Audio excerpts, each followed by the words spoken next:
এই নির্বাচন ঠিক করবে আগামী 5 বছর আপনারা ভালো থাকবেন, অন্য কারো দাবি। সম্মানিত দর্শক শ্রোতা, যে যেখান থেকে ভিডিওটি দেখছেন আশা করি ভালো আছেন, সুস্থ আছেন। বন্ধুগণ, ভিডিওটি একটু স্কিপ করবেন না, সম্পূর্ণ ভিডিওটি দেখার অনুরোধ রইল, কারণ এটি খুবই গুরুত্বপূর্ণ একটি ভিডিও। সম্মানিত দর্শক শ্রোতা, ব্রাহ্মণবাড়িয়ার সেই বিএনপি থেকে বহিষ্কারকৃত প্রার্থী এই রুমিন ফারহানা কিন্তু ইতিমধ্যে আমিরের নামে কিন্তু ইতিমধ্যে মামলা করে বসেছে। সম্মানিত দর্শক শ্রোতা, এমনটাই কিন্তু জানা যাচ্ছে এবং বিভিন্ন গণমাধ্যম কর্মীরা এটাই কিন্তু দাবি করছে। তো চলুন এই বিষয়ে একটি ভিডিও ফুটেজ আমরা দেখে আসি।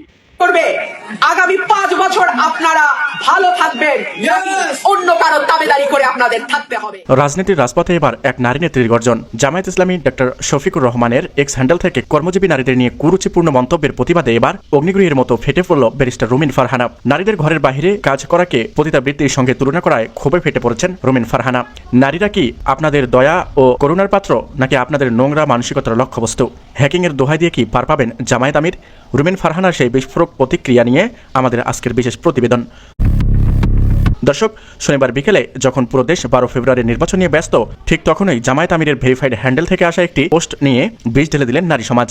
কর্মজীবী নারীদের বেশ্যা ও পতিতাবৃত্তির শিকার হিসাবে উল্লেখ করার মুহূর্তেই সামাজিক যোগাযোগ মাধ্যমে লাইভে আসেন ব্যারিস্টার রুমিন ফারহানা। তিনি অত্যন্ত ক্ষুব্ধ কণ্ঠে প্রশ্ন তুলেন যে নারীরা রোদ বৃষ্টি অপেক্ষা করে কলকারখানায় কাজ করেন, যারা রাষ্ট্রের প্রশাসন চালাচ্ছেন, তাদের চরিত্র নিয়ে কথা বলার সাহস জামায়াত আমির কিভাবে পায়? রুমিন ফারহানা স্পষ্ট জানিয়ে দিয়েছে, এটি কেবল একটি রাজনৈতিক পোস্ট নয়, এটি বাংলাদেশের কোটি কোটি কর্মজীবী নারীর অস্তিত্বের ওপর সরাসরি আক্রমণ। রুমিন ফারহানা তার বক্তব্যে জামায়াতের হ্যাকিংয়ের দাবি তুড়ি মেরে উড়িয়ে দিয়েছেন।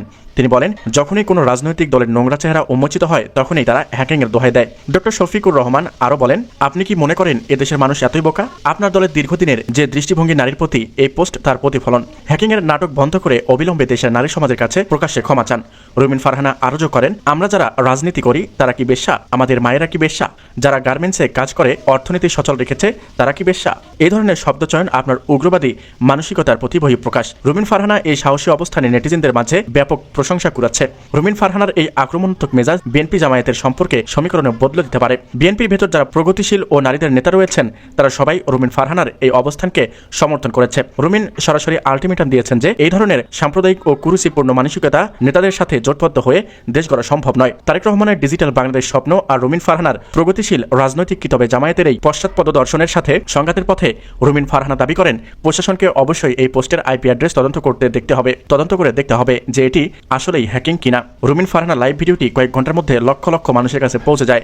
সাধারণ কর্মীজীবী নারীরা বলছেন, রুমিন ফারহানা তাদের মনের কথাটাই বলছে। তবে তারা বলছেন, জামায়াত আমিরের এই মন্তব্য কেবল নারী সমাজ নয়, বরং ইসলামের প্রকৃত শিক্ষার পরিপন্থী। রুমিন ফারহানা এই রুদ্রমূর্তি কি জামায়াত আমিরকে তার অবস্থান বদলাতে বাধ্য করবে? তো দর্শক, রুমিন ফারহানার এই গর্জন কি জামায়াত আমিরের উপর আইনের মুখোমুখি করবে, নাকি হ্যাকিংয়ের আড়ালেই ঢাকা পড়বে সব কুরুচি? আপনি কি রুমিন ফারহানার এই বক্তব্যের সাথে একমত? কর্মজীবী নারীদের নিয়ে এমন মন্তব্যের বিচারক হওয়া কি উচিত? আপনাদের মূল্যবান মতামত আমাদের ভিডিওর কমেন্ট বক্সে লিখে জানান। ত্রয়োদশ জাতীয় সংসদ নির্বাচনের প্রতিটি ব্রেকিং আপডেট পেতে আমাদের চ্যানেলটি সাবস্ক্রাইব করে আমাদের সাথে থাকুন। ধন্যবাদ।